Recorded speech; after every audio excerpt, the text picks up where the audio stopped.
everybody. So I wanted to do a quick check-in on a couple different topics. One that I haven't been talking about lately that had drawn attention to this account early on because it was something that I was really talking about. A few summers have gone by, and as it gets hotter, this topic pops up for myself more frequently.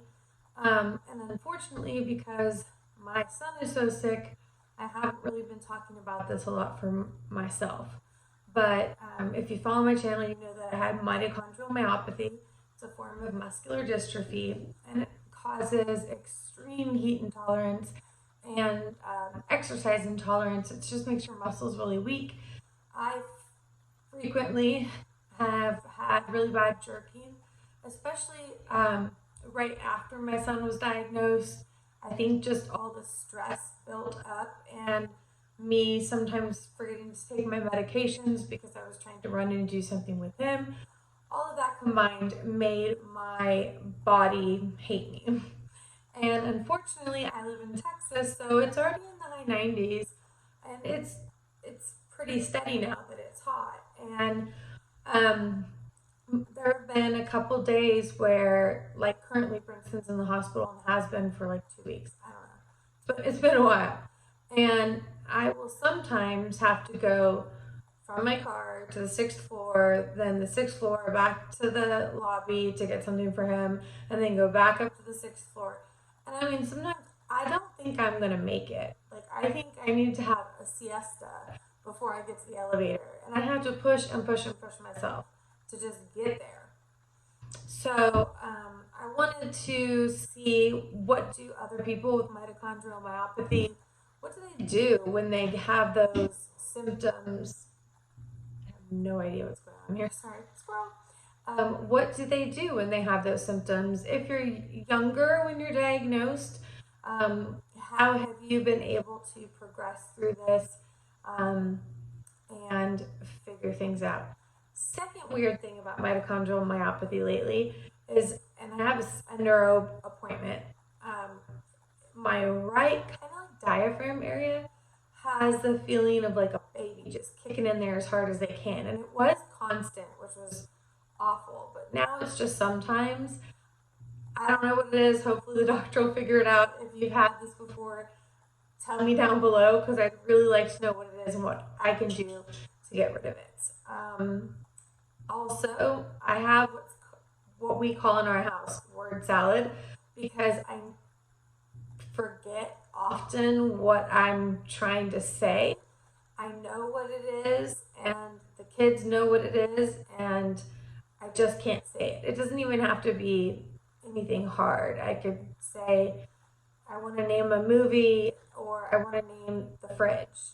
Either way, it could be like, just go in there into the cold box thing and get me that stuff, and I can't get it out. Obviously, my kids know I'm talking about go in the fridge and get whatever I'm asking for, because typically half the sentence will make sense. Like, just go, in the thing and give me the milk or whatever. But this has been increasingly getting worse and worse for me. So that's something else that I'm going to have a challenge talking to my doctor about. So that's a little bit on what's happening with me for the mitochondrial myopathy stuff. Back to Brenton. He is patient in hospital now. He did have, this is his round 3 of real hard chemo, which they call the kitchen sinks, which is where they just throw every chemo at him. And it's been really hard. His second round, well, none of them have been easy. His first round, he was in there for 28 days. He was supposed to be there 5 days. He was there 28 days. His second round, he was supposed to be there 5 days, and he stayed 6.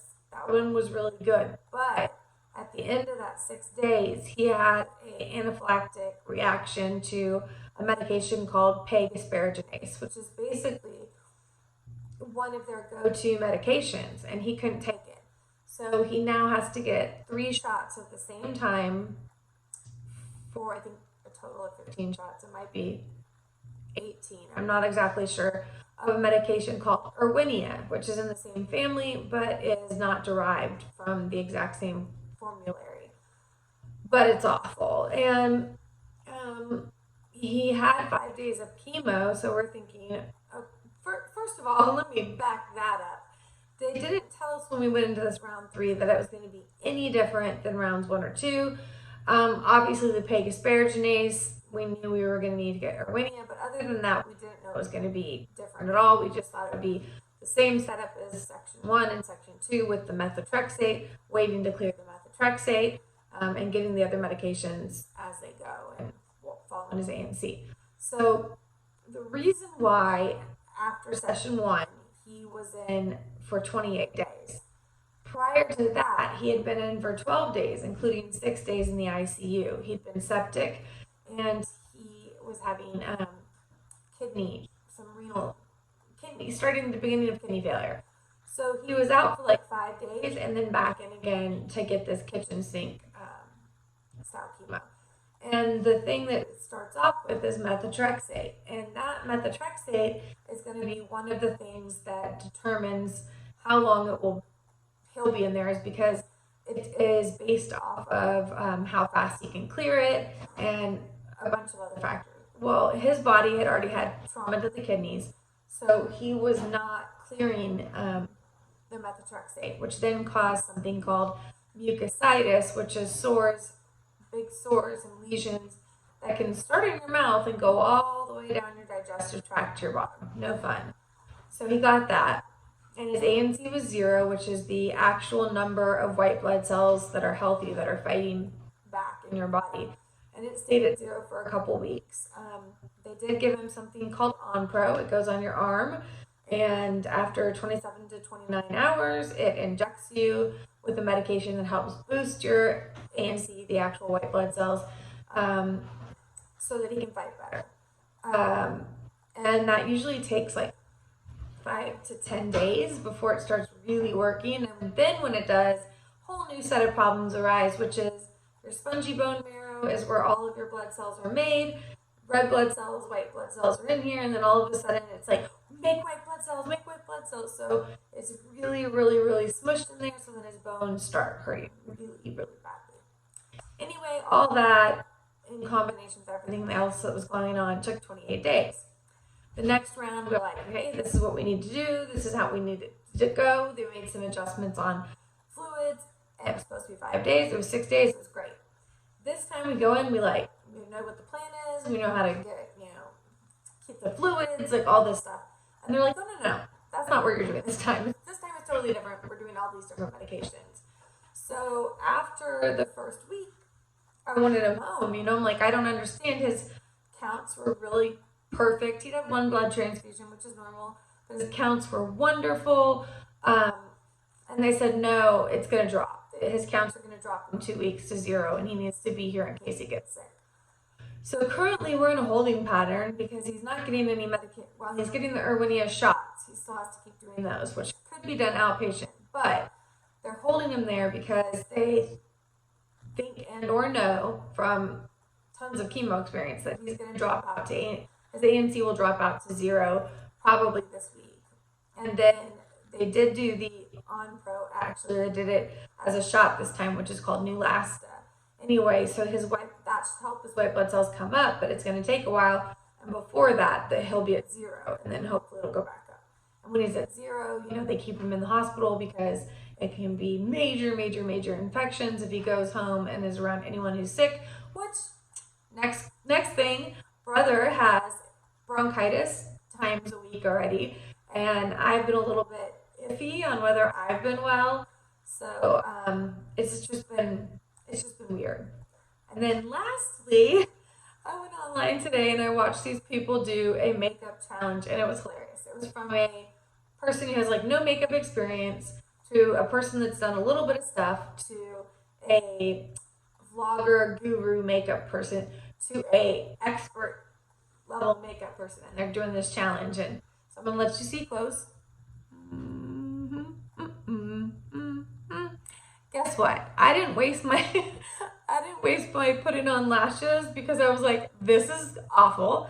First off, I will say that I ran out of eyeliner. I didn't have any eyeliner, so that messed up this whole process right here. And I don't know what I'm doing would be probably the truth too. But no, I ran out of eyeliner, so that really was blown my mind. But it was a fun challenge, and I will probably do it again legitimately once I have the products I need just to see and update on the rainbow hair. It's still, rainbow, I don't care kind of a thing. It's fun. It's kind of like a unicorn. And it's just like my one fun outlet at this point. It's kind of hard right now at home with the boys and with my health. And so I just like to do a little bit of fun. And this is my creative palette. So anyway, if you have questions about mitochondrial myopathy, leukemia, Philadelphia chromosome, if you want to take this makeup challenge, girlfriend, go running with it. Let me see how you do on that smoky eye look, because mine, oh yeah, and then I couldn't find my brow pot either, so my brows are not on fleek, my eyes are not on fleek, but yeah, so come at me, bro, and I'll talk to you again soon. Bye.